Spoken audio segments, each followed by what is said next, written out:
Daniel hadn't slept in 3 days. Every time he closed his eyes he saw it. That reflection, the mask watching him from the window, it wasn't paranoia anymore, it was real. The man behind the mirror was real, and everything that had happened, from the wedding to the storage unit to Mira, none of it had been random, it had been designed. And Daniel? He was just starting to read the blueprint.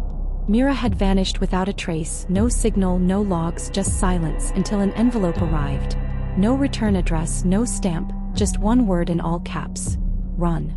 Inside it was a photo of him and Mira, taken from above, followed by another of Mira with Dr. Evelyn Levi, years younger, lab coat, triangle symbol on the sleeve. Mira hadn't just been fighting the system, she had once been part of it. Daniel drove to the mountains, shaking, his mind racing, trying to find answers in the fog. Then a message came through: mirror.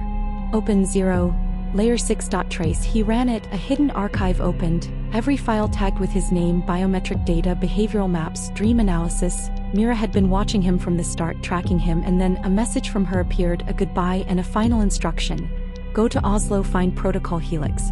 He fled across borders using a fake name, Elijah Hayes, boarding a flight Mira had paid for before she disappeared. In Oslo, he found a black tablet waiting at his hotel. It required a 4-digit passcode, not her alias, not his birthday, but something else. Her scar, 11 stitches, her age 28, 11/28. It opened. Myra's voice played. If you're watching this, I'm either dead, or worse. What followed was surveillance footage, children wired into behavioral feedback loops, test subjects, not simulations, and then Daniel's own face, 16 years old, sitting in one of those rooms, hooked to monitors, expression hollow. She revealed the truth. Daniel hadn't been chosen as an adult, he'd been bred for this, monitored since childhood. Helix wasn't about innovation. It was about manipulation, a total control system masked as predictive tech.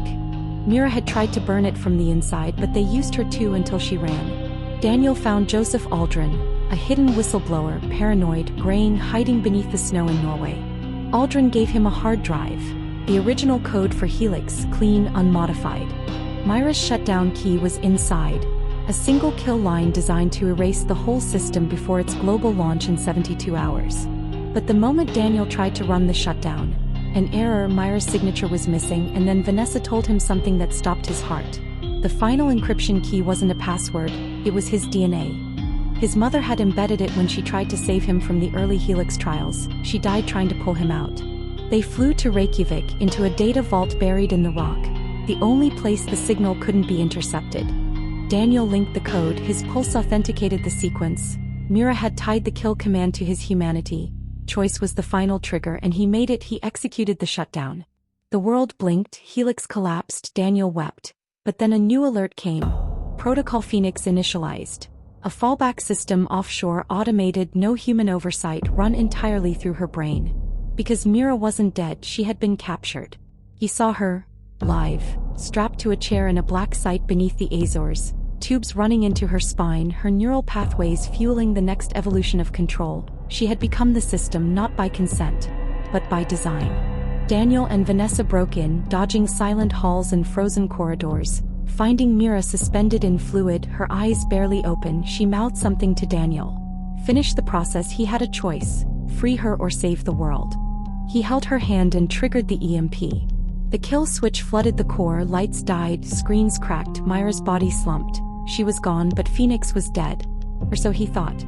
Because the final file on her tablet was unlocked. Echo under 0. It showed something terrifying. Mira hadn't just shut down Phoenix, she transferred it, split it, seeded it into him, Daniel Moore, subject Delta, the last human tether. Her code lived inside his thoughts now, whispering through his decisions, guiding his instinct, slowly evolving inside him. He didn't choose it, but now he was it. He vanished, left no trace, until whispers emerged. Decisions that felt eerily familiar, shifts in public behavior. A new company launching perfectly predictive products with no known source. A pulse across the world. Subtle, quiet, human. Vanessa picked up the trail, using Myra's old network to uncover a new project. Echelon Requiem, an invisible restart of the system, decentralized, faceless, untraceable. And in the heart of a hidden node labeled Layer 7, one heartbeat pulsed back online. Daniel's. He wasn't fighting the system anymore. He was the system. And as screens began to flicker back to life across cities, feeding on instinct instead of code, the world didn't see him as a threat. They saw their reflection.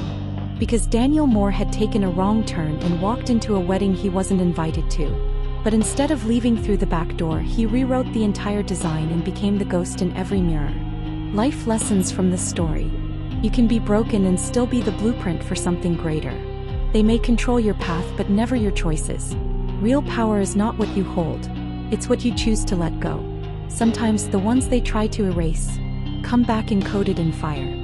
And the most dangerous system of all is the one that learns how to feel. What if the next system was already inside you? To be continued. And Part 3. Only if the world still remembers his name. Are you thrilled with our storyline? Subscribe to Crime Files Uncovered for more exciting stories.